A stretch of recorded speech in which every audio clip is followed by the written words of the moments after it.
Ating simula ng umaga ng mga balitang dapat nating malaman sa 774 Balita Ngayon. 774 Balita Ngayon. 30 minutong pag-uulat ng mga impormasyon at mga pangyayari sa loob at labas ng bansa. 774 Balita Ngayon. Kasama ang buong pwersa ng 774 News Team. 774 Balita Ngayon. Sa himpilang pinagkakatiwalaan sa balita at serbisyo publiko. DWWW 774, your ultimate news and music radio. At ngayon, narito ang inyong mga tagapagbalita. 774 Balita Ngayon. 774 Balita Ngayon.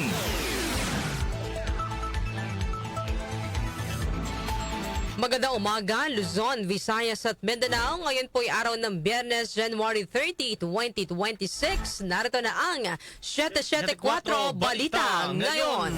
774 Balita Ngayon. At sa ating pong mga headlines, Korte Suprema pinagtibay ang nauna nilang desisyon na unconstitutional ang Articles of Impeachment laban kay Vice President Sara Duterte. DILG makikipag-ugnayan sa Sweden para matunton si dating Congressman Zaldico. PNP-ACG imbestigahan ang kumalat na peking medical bulletin ni Pangulong Ferdinand Marcos Jr. Senator Amy Marcos kumpirmadong papalitan na bilang chairman ng Senate Committee on Foreign Relations. Pangulong Ferdinand Marcos Jr. ipinag-utos ang mahigpit na pagbabantay sa Nipah virus. GDP ng Pilipinas noong fourth quarter ng 2025 bumaba sa 3%. Metro News, 6 na pulis arestado makaraang masangkot sa hulidap sa Makati City. Sa ating Science and Technology News, Doomsday Clock, itinakda ng mga atomic scientists na dapat na segundo o 4 na segundong mas malapit na sa global catastrophe. Lifestyle News, tram train magbabalik sa mga kalsada ng Seoul, South Korea simula sa susunod na buwan. Sa ating music trivia naman, karawan ngayon ang English drummer, singer, and songwriter na nagpasikat ng mga witing Another Day in Paradise at Against All Odds. Sino siya? Alamin. Sa ating pong balitang kakaiba, baka sa Austria gumagamit ng stick para kamutin ang sarili. Ang ating po oras, 6:39 ng umaga. Kami po ang inyong tagapagbalita, Darlene Olanyo. At ako naman, si Albert Antivo. Narito naman ang detalye ng mga balita. 774 Balita Ngayon. Pinagtibay ng Korte Suprema ang nauna nitong desisyon na unconstitutional ang Articles of Impeachment laban kay Vice President Sara Duterte.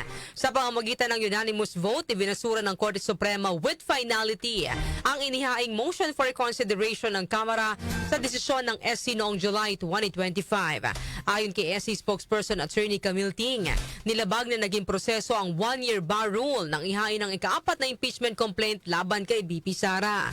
Sa inihaing motion for consideration ng Kamara, iginit nitong hindi nilabag ng ika-4 na impeachment complaint ang one-year bar rule at naging epektibo lamang ito matapos ma-archive ang unang 3 reklamo. Gayunman, ayon sa Korte Suprema, labag sa saligang batas ang hindi agarang pag-aksyon sa unang 3 impeachment complaint at ang pagpasa ng ika-4 na reklamo. Samantala, nagpasalamat naman si BP Sara sa naging ruling ng Korte Suprema. Sa statement ay nilabas ng OPP na kasaad na pinasalamatan ng pangalawang Pangulo ang SC sa paglalatag ng malinaw at na pamantayan sa legalidad at wastong pagtrato sa impeachment proceedings. Ayon sa OBP, ngayong nagsalita ng Korte Suprema sa usapin, may tuturing ng sarado ang issue. Samantala, impeachment, isa na lamang impossible dream ayon kay Senate President Tito Soto. Detalye po ihatid ni Conde Batak. Conde. Maituturing na impossible dream o imposibleng pangarap ang impeachment. Ito ang reaksyon ni Senate President Tito Soto III matapos na ilabas ng Korte Suprema ang pinal na desisyon na nagdedeklarang unconstitutional ang mga articles of impeachment na inihain ng Kamara laban kay Vice President Sara Duterte. Para kay Soto, malinaw ang naging desisyon ng Korte Suprema na sa halip na rules ng Kongreso ang masunod ay judicial legislation ang nangyari. Malinaw anya na ang impeachment ruling ng SC ay panghimasok sa kapangyarihan ng legislative branch kaya imposible na ang impeachment. Dahil dito isang malungkot na araw para sa mga estudyante at propesor ng constitutional law ang desisyon ng Korte Suprema dahil tila inamyendahan unconstitutionally ang saligang batas. Samantala, kinalugod naman ni Senator Amy Marcos ang essay ruling sa impeachment case laban kay VP Sara at anya tagumpay ito ng rule of law at isang paalala na walang sino man ang makahihigit sa batas gaano man makapangyarihan ang taong nasa likod ng impeachment laban kay VP Sara. Conde Batak ng DWWW 774, your ultimate music radio. Maraming salamat, Conde Batak. 774 Balita Ngayon. Samantala po naman, makikipag-ugnayan si DILG Secretary John Vic Remulla sa Sweden upang matunton si dating Congressman Zaldico. Ito ay matapos lumabas sa isang ulat na humarap si Ko sa isang notaryo sa Stockholm, Sweden noong January 15 upang pirmahan ang kanyang petisyon sa Supreme Court. Ayon kay Remulla, bagaman kinansila na ang Philippine passport ni Ko, ay mayroon naman itong foreign passport kaya nakakabiyahe sa Europe. Sinabi ni Remulla na target nilang mailagay ang kopya ng passport ni Ko sa Interpol at maipa-red flag ito upang hindi na anya makalabas ng Portugal ang dating mambabatas at mahuli agad kung sakaling magtatangka itong lumabas. 774 Balita Ngayon. Iniutos na ni PNP Chief General Jose Melencio Nartates Jr. ang masusing investigasyon upang matukoy at papanagutin ang mga nasa likod ng paglikha at pagpapakalat sa social media ng Peking Medical Bulletin ni Pangulong Ferdinand Marcos Jr. Inatasan na ni Nartates ang PNP Anti-Cybercrime Group na bumuo ng isang team na magsasagawa ng investigasyon at may ipag-ugnayan sa iba pang kaukulang ahensya upang matukoy ang mga responsable sa pagpapakalat ng fake medical bulletin. Nauna nang kinundinan ng Presidential Communications Office o PCO ang pagkalat ng nasabing dokumento at iginiit na peke ang mga ito.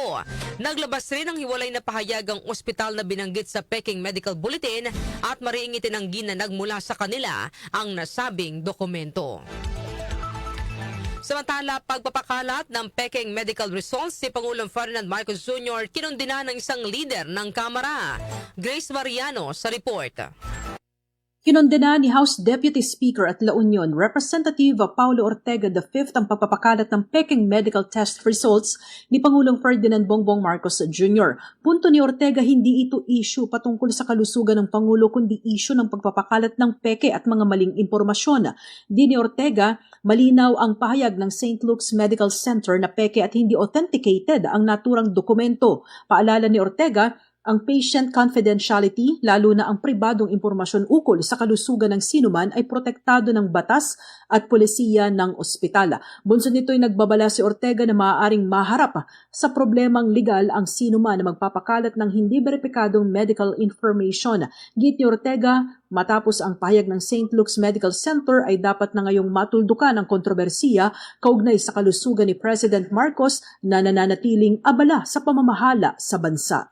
Ito si Grace Mariano para sa DWWW 774, your ultimate music radio. Maraming salamat, Grace Mariano.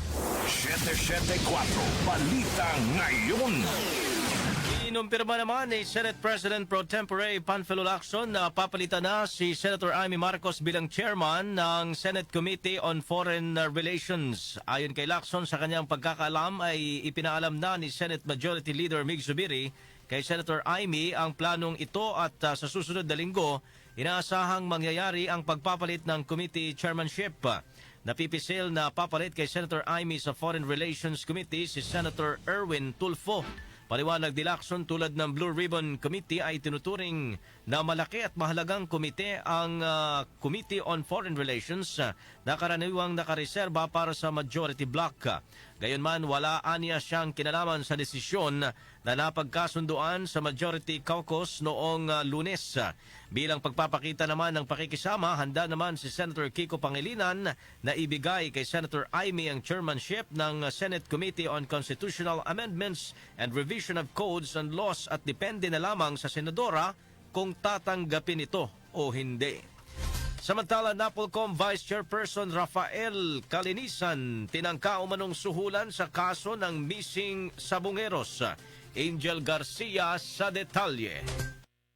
Ibinunyag ni National Police Commission Vice Chairperson Rafael Calinisan na 2 beses umano silang tinangkang aregluhin kaugnay ng kontrobersyal na kaso ng mga missing sa Bungeros. Sa press con sa Campo Crame, sinabi ni Kalinisan na ang unang pagtatangka ay naganap noong July 12 nang umunoy tumawag si Atong Ang sa isang taong malapit sa kanya upang humingi ng tulong na maisalba ang mga pulis na nadadawit sa kaso. Bukod dito, isinirwalat din ni Kalinisan na may isa pang grupo ang sumubok na lumapit sa kanya na muna'y pinamumunuan ng isang local chief executive. Muli umanong idinaan ang pakikipag-ugnayan sa parehong taong malapit sa kanya at may kaugnayan pa rin ito sa kaso ng mga nawawalang sa Bungero. Sinabi pa ni Kalinisan na umabot na isang taon bago niya tuluyang ibuniyag sa publiko ang naturang insidente dahil patuloy pa naman ang case build-up sa nasabing kaso.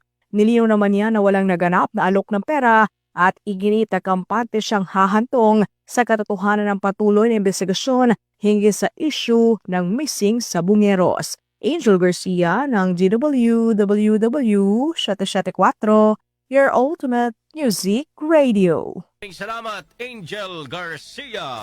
774 Balita Ngayon. Ipinag-utos ni Pangulong Ferdinand Marcos Jr. ang mas binaigting na surveillance laban sa Nipah virus at iba pang nakakahawang sakit upang mapanatiling ligtas ang publiko. Ayon kay Palace Press Officer Claire Castro, nakatutok ang Bureau of Quarantine ng Department of Health o DOH sa Nipah virus na muling naitala sa ibang bansa. Nauna nang tiniyak ng DOH sa publiko na handa sila laban sa Nipah virus. Inihayag pa ng DOH sa ngayon ay wala pang international recommendation hinggil sa pagpapatupad ng restriction sa pagbiyahe. 774 Balita Ngayon. 6:48 na po ng umaga. Sa pagpapatuloy ng ating balitaan, bumaba sa 3% ang gross domestic product o GDP ng Pilipinas sa ika-4 na quarter ng 2025. Batay po sa datos ng Philippine Statistics Authority o PSA, mas mababa ito kumpara sa 3.9% na naitala noong ikatlong quarter ng 2025. Dahil dito umabot lamang sa 4.4% ang kabuang GDP growth ng bansa para sa buong taong 2025 na mas mababa sa 5.5% hanggang 5.6% na target ng pamahalaan. Ito na ikatlong sunod na taong nabigo ang bansa na maabot ang economic growth target nito. Samantala, 4.5 kilometers segment ng Metro Cebu Expressway matatapos na. Yan po ang balitang ihatid sa atin ni Gina Mape. Gina. Tiniyak ni DPWH Secretary Vince Dizon na sa loob ng 5 hanggang 6 na buwan ang ongoing segment at cross sections ng Metro Cebu Expressway o MCE sa Naga City, Cebu ay tatapusin. Alinsunod niya sa direktiba ni Pangulong Ferdinand Marcos Jr. na tapusin agad ang mga infrastructure project ng pamahalaan upang mapakinabangan ng mga Pilipino. Ayon kay Dizon, magwawalong taon nang nakatenga ang expressway na sinimulan noong 2018 ngunit hindi pa rin natatapos dahil sa napakabagal na implementasyon.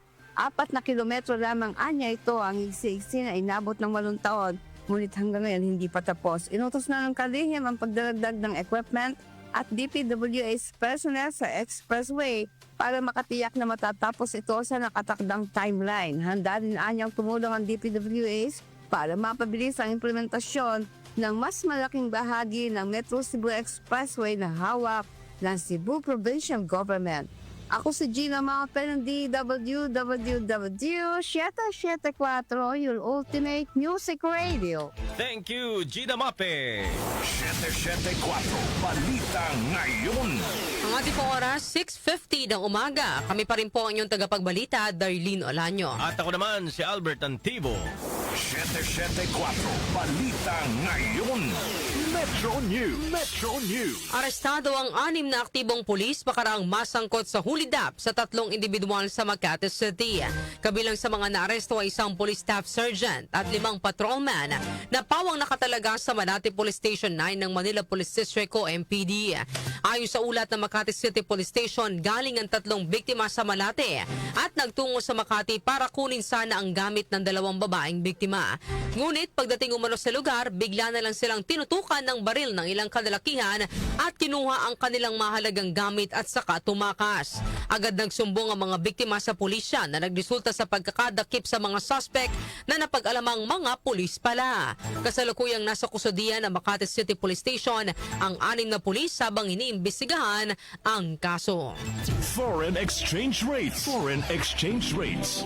Narito naman ang update sa ating foreign exchange rates. Ang palitan ng piso kontra dolyar ay nasa 58 pesos and 84 centavos. Nasa 70 pesos and 34 centavos naman ang palitan ng piso kontra euro, habang ang British pound ay nasa 81 pesos and 26 centavos.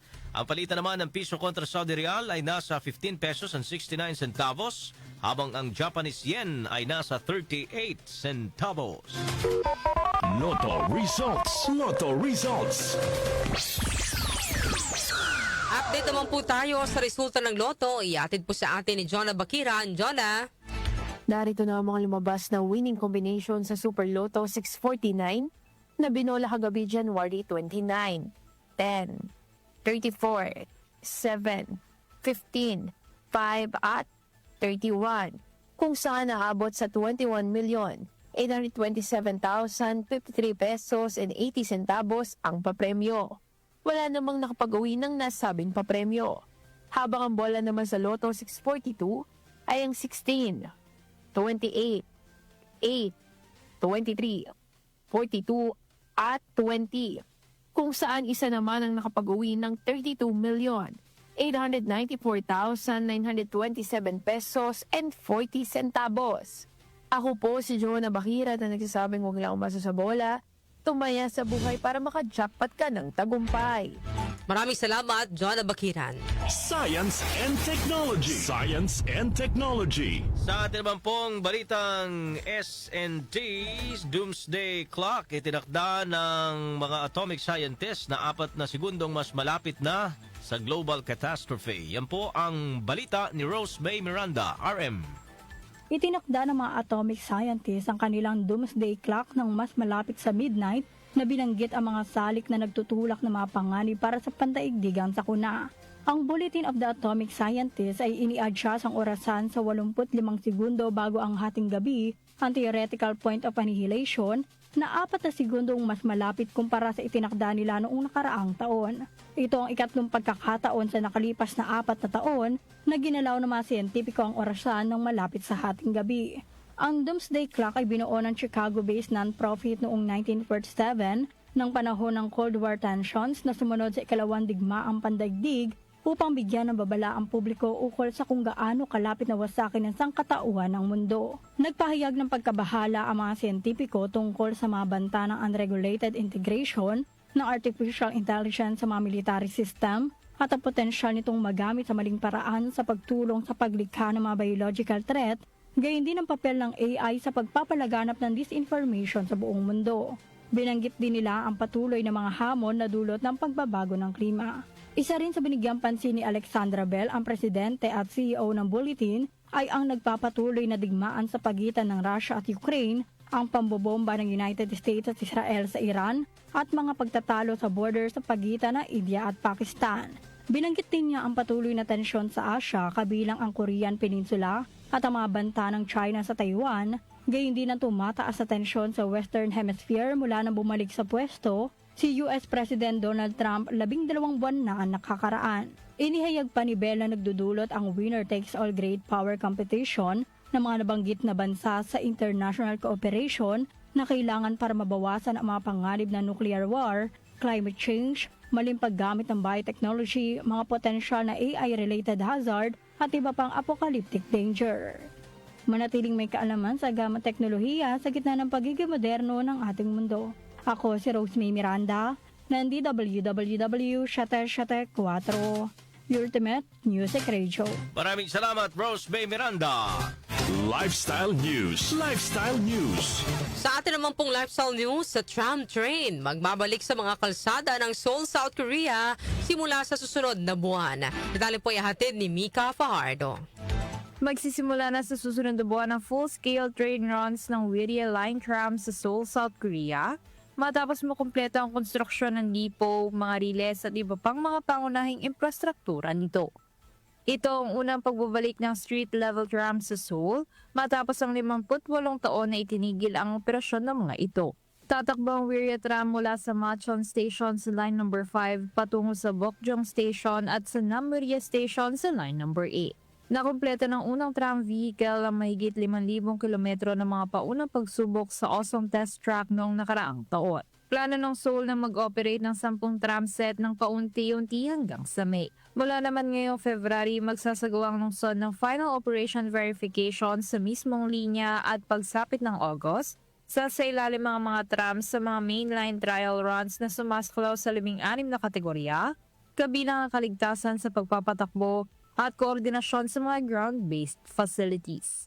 Kasabay nito, isasagawa ang isang comprehensive railway system test mula April hanggang December upang suriin ang katatagan at koneksyon ng lahat ng pasilidad bago ang opisyal na pagbubukas nito sa publiko. Ako po si Mika Fajardo ng DWWW 774, your ultimate music radio. Maraming salamat, Mika Fajardo. Music Trivia. Music Trivia. Sa atin naman, Music Trivia, karawan ngayon ng English drummer, singer, and songwriter na nagpasikat ng mga witing Another Day in Paradise at Against All Odds. Sino siya? Alamin natin sa Music Trivia ni Kenny Gacosta. Kenny! Blessed Friday morning, narito na ang atid ko sa inyong Music Trivia. Ngayong petsa na ito, January 30, 1951, isinilang sa London, England ang drummer, singer, songwriter, record producer at aktor na si Phil Collins. Sinasabing gifted si Collins pagdating sa pagtugtog ng drum set na nagagawa na niya sa edad lamang na 5 na napagbuti pa niya sa pamamagitan ng pakikinig lamang sa musika sa radyo at panonood sa telebisyon. Unang nakilala si Collins sa mundo ng musika noong 1970s at 1980s bilang bahagi ng rock band na Genesis hanggang sa mag-solo career na siya bilang isang pop artist.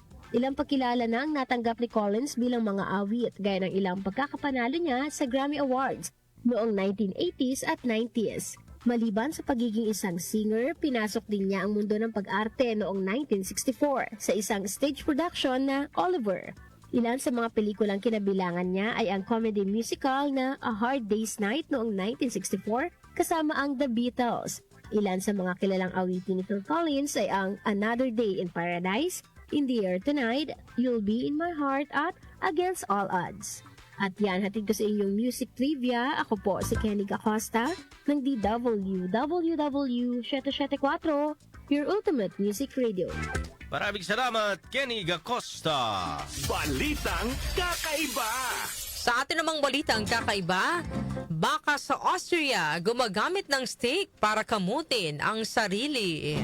Alamin po natin na detalye ng balitang kakaiba ay hatid po sa atin ni Doc Justin. Good morning. Ay, na yung baka. Parang palaka man yun. Parang palaka nga, no? Pagka umulan. Ganun yung tunog pagka. Yung Sa probinsya, Darlene? Oo, ang lakas Di ka nun, makakatulog, no? no? Totoo. Laki. Anyway, ito. Sige, ano bang dala mo ngayon, Doc Justin? Good morning, Darlene, at sa inyong lahat, Albert mga music. Kinabibilangan nga ngayon, or kinabibiliban, sa Austria, ang isang baka na kayang gumamit ng stick para kamutin ang kaniyang sarili. Ayon sa may-ari ng baka na si Whitgar Wiggle, nakuhanan sa CCTV ang paggamit ng kanilang baka na si Veronica ng patpat na may bra sa pamamagitan ng kaniyang bibig para kamutin ang iba't ibang parte ng kaniyang katawan. Nakilala rin niya si Veronica. Nakakilala ni Veronica, itong baka na ito, ang boses ng mga membro ng kanyang pamilya at agad na lumalapit kapag tinatawag. Kwento pa ni Whitgar, noong una ay nilalaro lamang ni Veronica ang stick gamit ang bibig niya at talaga naman ginagamit niya pang kamot. Ayan, tingnan niyo, malaki-laki rin yung stick ko. Oo. Magaling, parang yung, di ba, pang mga senior Oo, ba? Hindi natin maabot yung likod natin, may Yung pangkamot. kahoy na, Oo. Meron pa ba ninyo? Meron pa. Oo. So, ayon sa mga scientists mula sa University of Veterinary Medicine sa Vienna, ito ang kauna-unahang kaso ng isang baka na marunong gumamit ng tools o kasangkapan ng may intensyon. Hindi nila basta-basta ang ginagawa ni Veronica dahil nagpapakita ito ng mataas na antas ng talino. Yun. Di ba? Tingnan nyo. Baka diba? mamaya matuto na mag-arnis yan, Baka... Ang hirap na yan huliin. Wawasiwas na yung stick. Oo, mukhang mukhang delikado itong parang bantay din ito siguro diyan sa kanila. Kaya, ano din talaga, Doc Justino, yung mga hayop, may May isip isip. din talaga. Diyan na lang sa aso, di ba? Oo, di ba? Natuturuan talaga. Tingnan mo pag darating ka, tuwang-tuwa sila, no? Yun ang magandang mahalin. Oo. Hindi yung magmahal tayo ng hayop na Ibang hayop. karelasyon. Minahal mo Ikaw- na lahat-lahat. Oo. Ewan ko ba ba't laging ganito, no? Ikaw, Doc Justin, lagi kami hugot. Oo nga. Parang ang dami mong kasawiang naranasan sa buhay. Bakit kasi ang maiwan ko lang kasi, bakit may mga taong nagpapakahayop? Itong mga hayop na iba nagpapakatao. Nag-aasal tao. Nag-aasal tao. Pero yung mga tao, Oo, nag-aasal, nag-aasal hayop. yun Oo, lang. yun ang mahirap, Yun ang diba? masaklat. Lalo na itong ibang mga korap na politiko, nagiging buhaya eh. Nagiging Correct. hayop. Oo. Yung iba naman, nagiging tuta. Ay. Oo nga, no. Diba? Kaya, sige, papunta na tayo doon sa... Kaya hindi nawawala ang korupsyon sa Pilipinas. Sige, ituloy mo na yan, Darlene. Maraming salamat, Doc Salamat, Justin, salamat. sa Thank iyong you. balitang kakaiba. Ito na nga, Doc Justin Albert, ang ating pong katanungan ngayong araw po ng Friday. Naniniwala ba kayo sa obserbasyon ni former ICI member Rosana Fajardo na several lifetimes ang gugugulin bago matuldukan ang katiwalian sa bansa at bakit? Opo! Oo, kasi nga naman, Albert, ilang dekada na rin ang Grabe. lumilipas, no? Marami ng Pangulo ang nagsasabing gusto nilang sawatahin ang katiwalian, pero may nagtagumpay ba? Kaya nga, ang problema kasi, Darlene, yun yung gusto natin Achieve. mawala na yung Oo. korupsyon. Kaso, parang tumitindi lalo. Yun nga ang nagiging problema. Nako, sige. So yan po ang ating pag-uusapan ngayong araw po ng Friday sa ating programang Opinion Mo, Opinion Ko. Naniniwala ba kayo sa obserbasyon ni former ICI member Rosana Fajardo na several lifetimes ang gugugulin bago matuldukan ang katiwalian sa bansa at bakit? O para po sa inyong mga opinion, ang ating pong text line 0929-321-8738 at maaari din po kayong mag-comment sa ating pong Facebook Live at sa ating YouTube channel. Inyo pong narinig ang mga may init na balita ngayong araw po ng Biyernes, January 30, 2026. Kami po ang inyong tagapagbalita, Darlene Olanyo. At ako naman, si Albert Antivo. Dapat sa inyo ang 774 Balita Ngayon. 774 Balita Ngayon. Ang ating pong oras, 7:04 ng umaga.